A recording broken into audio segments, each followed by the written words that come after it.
Expert analysis.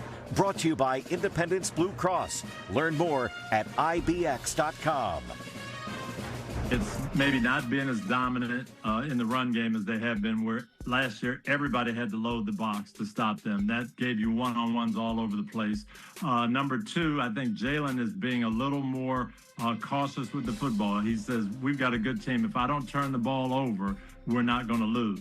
That approach has helped the Eagles to the top seed in the NFC through 10 weeks. But Tony Dungy tells me A.J. Brown is poised for a breakout night tonight. And it's not because the Birds will be forcing him the football. I frankly expect him to have a really good night Sunday night. And people are going to say, well, it's because he complained, because all this went to the forefront. But it's not that. Detroit plays man-to-man. That's their DNA. Dan Campbell told me that's who we are.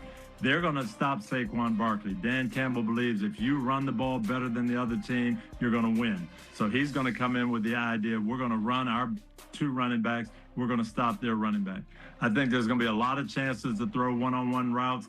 Detroit's a little nicked up in the secondary. I think A.J. Brown should have a very good night Sunday. That game plan by the Detroit defense and their scheme could open things up for Devontae Smith as well. I'm not comparing him to Lynn Swann, but how about the body control? Almost exactly. Like ballet. It's a thing of beauty.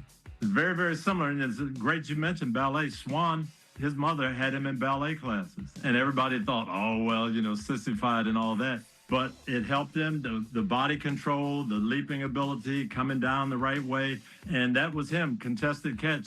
We all remember the Super Bowl and jumping and diving and catching it. But Terry Bradshaw had that confidence. Yeah, I'm always looking for the open guy. But in a big moment, if I have to throw it to him, he's going to go up and get it. And I think Jalen has the same confidence in Devontae. Nick Sirianni has led the Eagles to this moment. He's a perfect 10-0 against NFC North teams. And even though he's in the midst of his 5th full season as Eagles coach, he is already the 3rd winningest coach in franchise history. Tony Dungy is a Hall of Fame coach, and he says Nick's impact on the Eagles' success is huge. The important thing is, who are we, how are we rolling, and what happens when we hit a bump in the road? How do we navigate that? And that's where I think he's done a fantastic job ever since he's been there. And that sets the stage for a potential classic tonight. 2 NFC heavyweights doing battle on the Sunday night stage. Both of these teams know we're probably going to see each other in the playoffs. Whoever wins this game is probably going to have the home game.